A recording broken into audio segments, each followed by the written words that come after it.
Yo, what is going on, everyone? My name is Nick, or the Notorious Fantasy, and in today's video, I'm bringing you guys Week 6 wide receiver rankings for fantasy football in 2020. We are going to be going over my top 32 wide receivers for week number 6 and discussing why I have them ranked where I do for this week. So before I get into it, I'd like to ask that if you guys do at any point inside of this video end up having a good time, you want to hit that subscribe button, I would really appreciate that so you don't miss out on any of the content, as well as I'd like to give you guys a quick word from my friends and my sponsor over at OverlayDFS.com. OverlayDFS.com is my favorite place to play daily fantasy sports for fantasy football. Now, they do offer other sports, but I mainly focus on NFL. The site is simple. You go to the matchup shop. There's going to be a million games. Right now, there's only a couple because we're pretty far away from Sunday, but they offer a bunch of different games with spreads. Pretty much all it is who scores more fantasy points head-to-head plus the spread. It is very simple to figure out who scores more fantasy points on Sunday, Carson Wentz or Joe Burrow. Carson Wentz gets +2 fantasy points. Joe Burrow loses -2, and at the end of that, after you add the +2 and the -2, whoever scores more fantasy points ends up winning. It is that simple. You can bet on just one game, or you can parlay a bunch together, or bet on a bunch of them single and don't parlay them. You can do whatever you want. It is the easiest way to win money in daily fantasy sports. I really suggest you guys check this out. If you watch all my videos, if you do a lot of research yourself, it should be very easy to win some moolah on OverlayDFS.com. And we are back. Please make sure you guys check out OverlayDFS.com. Link down below in the description. Let's get right into it. Week 6 wide receiver rankings. We begin here with wide receivers 1 through 32. At number 1, we have DeAndre Hopkins of the Arizona Cardinals going up against the Dallas Cowboys on Monday night. This is a A1 matchup, a beautiful matchup for DeAndre Hopkins. This guy has been beating the ever-living shit out of defenses the last couple of weeks, and here he's going to hit the Dallas Cowboys with a nice 1-2 Mayweather. This is a very soft opponent defensive-wise with one of the best wide receivers in the NFL. This is a matchup made in heaven for Mr. DeAndre Hopkins. And number 2, we have Mr. Adam Thielen going up against the Atlanta Falcons at home in Minnesota. Now, again, here we have another case of a beautiful matchup. The Atlanta Falcons corners are dog doo-doo. They are atrocious. They are so bad. They're all the words that when you try to describe something that's bad, that's what this Atlanta Falcons defense is. Adam Thielen put up an amazing game up against the Seattle Seahawks, even in their losing effort, and they were throwing the ball a decent amount. Even when ahead here, they're going up against the Atlanta Falcons. We could see a decent back-and-forth affair here between both teams, considering both defenses not very good. So I think Adam Thielen puts up a solid game here up against the Atlanta Falcons. At number 3, we have Davante Adams going up against the Tampa Bay Buccaneers on Sunday in Tampa Bay. In this game, Davante Adams makes his triumphant return after being out for God knows how long at this point. He's been out for a bunch of games, but now he's back, and he gets the Buccaneers here in a high-scoring matchup, what I believe to be a high-scoring matchup in Tampa Bay. At number 4, we have Calvin Ridley going up against the Minnesota Vikings. Now, 2 weeks ago, Calvin Ridley bent you over the table and fucked you relentlessly like you were his... what are you doing, step bro type deal. That's what was happening. Calvin Ridley destroyed you a couple weeks ago, put up 0 points, and people were calling for Calvin Ridley's head. They're saying Calvin Ridley this, Calvin Ridley that. And then what does Calvin Ridley do last week when they play up against Carolina? He plays good again. Shocker. So fucking surprising that Calvin Ridley is a good wide receiver here. Another great matchup up against the Minnesota Vikings. I almost wanted to rank him at number 3, but I feel like Davante Adams is just going to play so big in his return game that I can't put him above him. But Calvin Ridley's in for a great matchup this week at wide receiver number 4. At number 5, we have Tyreek the Freak Hill going up against the Buffalo Bills in Buffalo. Now, the Buffalo Bills ended up getting their shit smacked in last week by Ryan Tannehill and friends in Tennessee. So I see no reason why Tyreek Hill cannot be hitting the deuces on that Buffalo defense all game long. The Buffalo defense is pretty good, so I expect a bounce-back game as a whole from the team, but I wouldn't be surprised if this one was kind of a shootout, back-and-forth affair with Tyreek Hill putting up a solid amount of points in this game, and he's always ranked inside the top 5 because this guy has the ability to be a complete and utter game breaker, like when in the street fucking football game, where this man catches like 3 passes and goes for like 170 yards and somehow scores 2 touchdowns because of how big of a threat he is on the field. At number 6, we have Allen Robinson going up against the Carolina Panthers. Now, at the beginning of the season, Allen Robinson was looking like a straight-up disappointment of a pick. He kicked you right in the dickety-doo, and then, out of nowhere, arises Lord Big Dick Nicholas Foles, 9-inch Nick Foles, and then Allen Robinson is getting peppered, Salt Bay style, here up against the Carolina Panthers, up against a not-so-hot defense. 9-inch Nick Foles on fire. After defeating the Tampa Bay Buccaneers, Allen Robinson very involved in that game, and I believe he's very involved here, up against the Carolina Panthers. At number 7, we have Stephon Diggs going up against the Kansas City Chiefs. Now, Stephon Diggs, even in that losing effort, proved why he is the number one on this Josh Allen-led Buffalo Bills team, because this guy is a fucking monster. You throw it deep to him. You can throw it short to him. You can throw it in the middle to him. It does not matter. Stephon Diggs is open all over the field, open 24/7.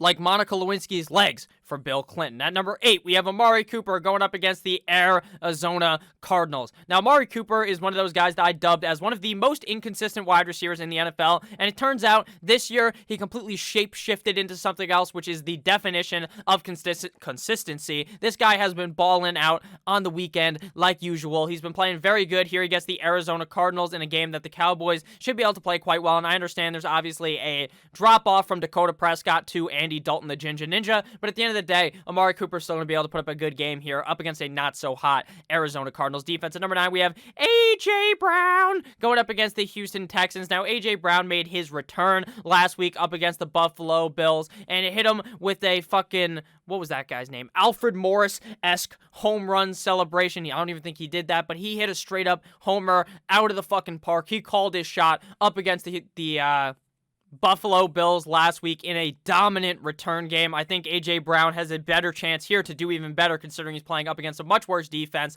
in the Houston Texans. At number 10, we have Michael Evans going up against the Green Bay Packers. Now, I think that Chris Godwin is going to end up playing, but again, it is kind of a tough situation here with these guys. I normally wait till Sunday till I make the call if I should play these guys or not, obviously, so make sure you guys check out the live stream that I do on Sundays. I talk about all the injuries. Mike Evans going up against the Green Bay Packers. Again, I talked about it earlier, how this is going to be a high-scoring matchup. So obviously, I want to get a wide receiver that has been scoring touchdowns pretty much every single week for the Tampa Bay Buccaneers in a high-scoring game. At number 11, we have CK, and I'm not talking about Calvin Klein. I'm talking about Cooper Kupp going up against the San Francisco 49ers. Now, normally, I'm on the Robert Woods above Cooper Kupp train, but this game just screams Cooper Kupp balling the fuck out. He really hasn't had that game thus far this season. We saw the Dolphins go to Pound Town up against the San Francisco 49ers last week. They had to tap out and call uncle, and Cooper Kupp is going to be the fucking uncle in this scenario. He is going to be the step bro. What are you doing? He is going to stick it right in the 49ers' ass and play quite well. I love Cooper Kupp in this game. I'm going to talk about Robert Woods slightly later, who I also really like. At number 12, we have Kenny Galladay of the Detroit Lions going up against the Jacksonville Jaguars. Now, this game, of all these games, screams to me, shoot the fuck out. Back and forth football between DJ Chark, very good if he plays, Gardner Minshew, and Matthew Snapback. And Kenny Galladay, after returning from the injury, looked very good for this team. Last week, they obviously didn't end up having a game due to having a bye week, so Kenny Galladay's all rested up, probably even more healthy than he was when he came back, because he said he wasn't feeling 100%. Now, he's probably at like 85 to 90%, and even just 60% of Kenny Galladay is one of the better wide receivers in the NFL, and up against a young Jacksonville Jaguars defense, I think Kenny Galladay is going to be able to do whatever he wants to them. Now to wide receivers 13 through 24, so again, if you guys have ended up enjoying this video thus far, please make sure to slap that subscribe button down below. At number 13, we have Bobby Trees, Robert Woods going up against the San Francisco 49ers. Now, while I'm feeling a Cooper Kupp insane in the membrane game, I still think Robert Woods will put up a good game. This is a key Jared Goff game for him to play good and not play like absolute shit. The only worry with those two wide receivers is that Jared Goff is either completely on, he looks like Aaron Rodgers, he looks like vintage Peyton Manning, he looks like whatever quarterback you want to talk about as being really good, or he looks like Mark Sanchez or Kissing Titties Mitchell Trubisky. There's no in-between for Jared Goff. He's either the best, one of the better quarterbacks in the NFL looking like on Sunday, or one of the worst you've ever seen and you want to bleach your fucking eyes out. So with that said here, I think this is a good game for Bobby Trees and Cooper Kupp. At number 14, we have Will Fuller going up against the Tennessee Titans. Now, Will Fuller is just a must-start player when he's healthy. Last week, Brandon Cooks kind of stole the show, scoring 30-plus fantasy points, but Will Fuller still played quite well, and this guy's just a lock to get a decent amount of targets with Deshaun Watson here up against the Tennessee Titans, which could be a closer matchup because, again, it is an AFC North battle. Psych with that, I meant to say the AFC South with Will Fuller between the Houston Texans and the Tennessee Titans. At number 15, we have Terry McLaurin, Scary Terry, Scorin' McLaurin going up against the New York Football Giants. Now, this game screams snooze fest because we got the Washington football team that sucks cock versus the Giants, who also just so happen to love throating some dick. All right, this one is not going to be that interesting, but the Giants' defense is atrocious. They're going to get down on their knees. Maybe they'll just take a knee like their name is fucking Jon Snow, bend the goddamn knee to Terry McLaurin, because I expect this man to go absolutely crazy. My only worry, though, is the quarterback play has been suspect in Washington. At number 16, we have Robbie Anderson going up against the Chicago Bears. This guy has proved everyone wrong. I thought this guy was a certified bum. He's built like fucking Slender Man, but it doesn't seem to matter at all because Robbie Anderson, the stick man, has been balling out of control the last couple of weeks. He is clearly Teddy Two Gloves' favorite target in that Panthers offense. So I'm going to continue to start Robbie Anderson, even in a tougher matchup here up against the Chi-Town Bears. At number 17, we have CeeDee Lamb. Why don't you see these nuts all over your face up against the Arizona Cardinals, because they're going to be seeing his nuts tattooed straight to their goddamn forehead, because CeeDee Lamb has looked like one of the best rookie wide receivers in the NFL, if not the best rookie wide receiver on one of the most high-octane offenses in the NFL in Dallas. Sure, just like with Amari Cooper, he took a hit straight to the back of the head from a fucking pan from the fact that Dak Prescott ended up getting hurt, but Andy Dalton ain't no fucking slouch. And Dalton and Lamb should be fine to put up a solid game here up against the Arizona Cardinals, but do expect a more heavy dosage of Ezekiel Elliott in this game. At number 18, we have Baby Chark, Baby Chark, going up against the Detroit Lions. Now, congratulations to DJ Chark. We always call him Baby Chark on this channel, but he's actually having a child, a real Baby Chark. Congratulations to DJ Chark. Obviously, this has nothing to do with fantasy football, but congratulations to him in case he's fucking watching. I know you are, DJ Chark. So DJ Chark is very vital to this Jags offense. Now, he has been getting banged up as of recently, ended up exiting that game last week up against the Houston Texans, but I expect him to play in this game, and if he does, this Lions matchup again is fuego because I see it being a back-and-forth affair. At number 19, we have Devontae Parker going up against the New York Football Jets, and this weekend, I expect a DP, not a dude perfect, a double penetration from the Miami Dolphins all over that New York Football Jets ass. I actually don't expect it to be double penetration. I expect it to be a fucking orgy out there in Miami. A railing of the New York Football Jets. All of the options on the Dolphins are fired up this week. Fitz, Carol Gaskin, aka Myles Gaskin, Devontae Parker, and in deeper kind of leagues, I'm flying out Preston Williams as well as I like Mike Gesicki. This is a prime matchup for the Jets to get their shit smacked in. The Jets suck absolute wee-wee at playing the sport of football. They cut Bell instead of cutting ties with the worst coach in the NFL. So go ahead here and play Devontae Parker in a solid spot. At number 20, we have DJ Moore going up against the Chicago Bears. Again, like what we talked about with Robbie Anderson, it's very clear that Robbie Anderson is the number one guy on that team, even though, in my opinion, DJ Moore is the more talented player. Teddy Two Gloves, Teddy Roosevelt, Teddy B likes to throw the ball more to DJ Moore, or not to DJ Moore, to Robbie Anderson more, so that's okay.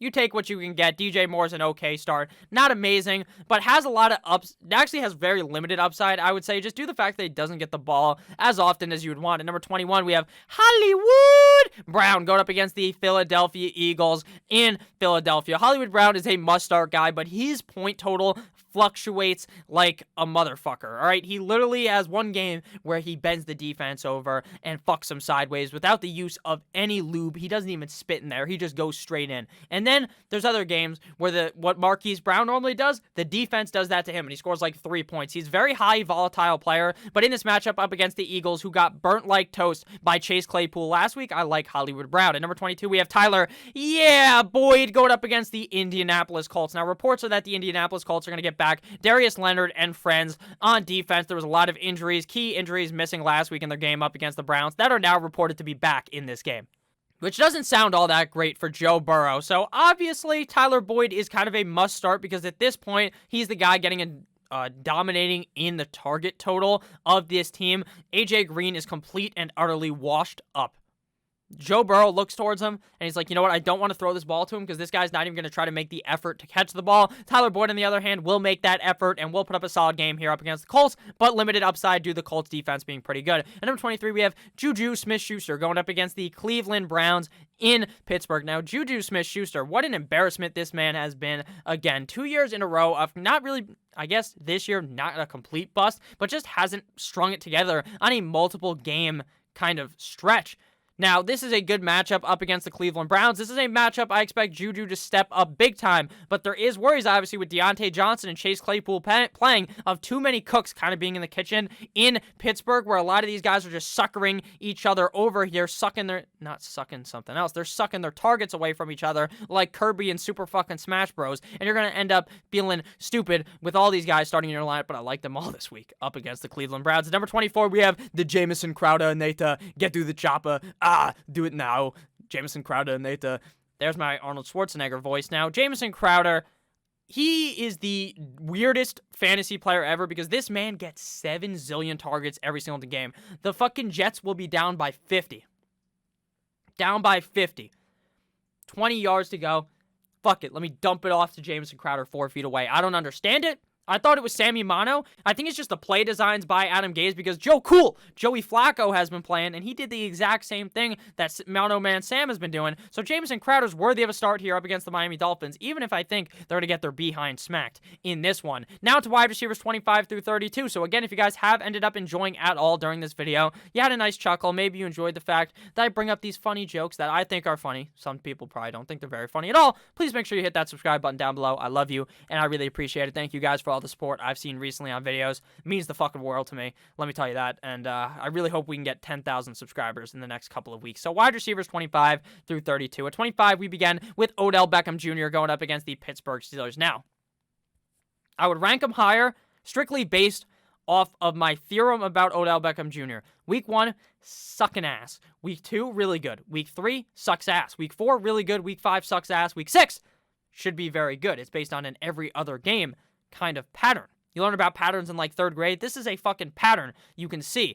Just like the pattern of Odell taking number 2s to the face. So Odell Beckham Jr., this is a good matchup for him. Not because he's playing the Steelers defense. This is an atrocious matchup for him. But because he's the every other week. He's not any given Sunday. He's every other Sunday of playing well. So I like Odell this week strictly based on my theorem about that. Otherwise, looking a bit scary up against the Pittsburgh Steelers. Number 26, we have Justin, call me Miss Jefferson. Ooh, even though it's call me Miss Jackson. Going up against the Atlanta Falcons. Now, Justin Jefferson took a dump on his opponent 2 out of the last 3 games. Those first 2 games, he was on fire. The last week, he was sitting there in the corner like a cuck watching Adam Thielen score 7,000 touchdowns and points. But this week, he faces a defense that probably couldn't stop you as the viewer on scoring points on them. So Justin Jefferson should be able to put a great game here with Mr. You like that? Kirk Cousins as the number 2 wide receiver on the Minnesota Vikings. At number 27, we have Darius Slayton, Slay Queen versus the Washington football team. Darius Slayton looking very good here for this matchup. Had a good week up against Dallas. Plays Washington this week. I expect another big game because I think the Giants will keep it close enough to warrant Slayton getting some bombs. But again, after these couple of games where he has a kind of a decent schedule, he's going straight back onto the bench. I'd probably just trade him right now before it even gets much worse than it probably could end up going in this game. Number 28, we have MG, Michael Gallup going up against the Arizona Cardinals. Now, Michael Gallup has kind of been the side bitch to the Amari Cooper and CeeDee Lamb show. He's kind of been the outcast. It's like Alvin and the Chipmunks.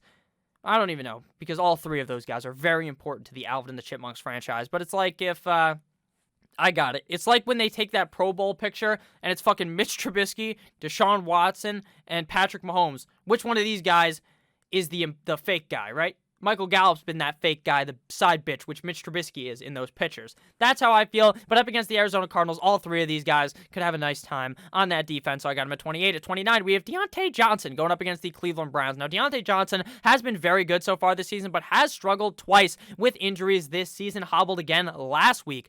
So, what do you do with him? I don't feel ultra confident starting him, but I also love this matchup. So I'm going to have to monitor the injury before I can really give you guys a ranking of him. But again, we're here on fucking Friday today, as you guys are watching this, talking about the games that are happening on Sunday, so you have to monitor the injury before you feel confident in starting him. At number 30, we have Cole Hardman going up against the Buffalo Bills. One of those high upside shots you take later if you don't have that many options, or you want to go against the safety. You're like, you know what, fuck, using a condom. I'm going to try to pull out here. And that's what you do when you play Mecole Hardman, because either you're going to not have a kid here, he's going to ball out for like 50 points, or you're going to nut all inside of her, Kareem Pie style, and then you're going to end up with 0 points. or a kid in that case. So Mecole Hardman is kind of iffy. Without Sammy Ida Watkins playing, though, this would be the best opportunity for Hardman to show off his skills up against the Buffalo Bills in prime time. At number 31, we have CC Chase Claypool going up against the Cleveland Browns. Chase Claypool literally taught them how to Dougie last week. He was balling out. He was moonwalking. He was TikTok dancing. He was doing all the things after scoring not 1, not 2, not 3, but 4 fucking total touchdowns straight in the Eagles' face. The Eagles were so pissed off that Darius Slayton after the game said, fuck it, man, I should have opted out of this season. We shouldn't have been playing because he just got bent over by a rookie. You hate to see it. But Chase Claypool, if Deontay Johnson doesn't play, moves up. If Deontay Johnson does play, I'm kind of worried about starting Chase Claypool. And at number 32, closing it out, we have Mr. Safety, Mr. Don't be silly, wrap your willy. Jarvis Landry going up against the Pittsburgh Steelers. This is an excellent matchup for Jarvis Landry, not because of the defense, but because this guy just gets 10-plus points every single game. So if you want to be safe, start Jarvis Landry. So thank you guys all for watching this video. If you did at any point in this video end up having a great time, please make sure to hit that subscribe button down below. I love each and every single one of you motherfuckers. I can't wait to see you guys in a couple of hours with running back rankings for week number 6. I love you all. OverlayDFS.com. Have a great rest of your guys' day. See you motherfuckers later. Goodbye.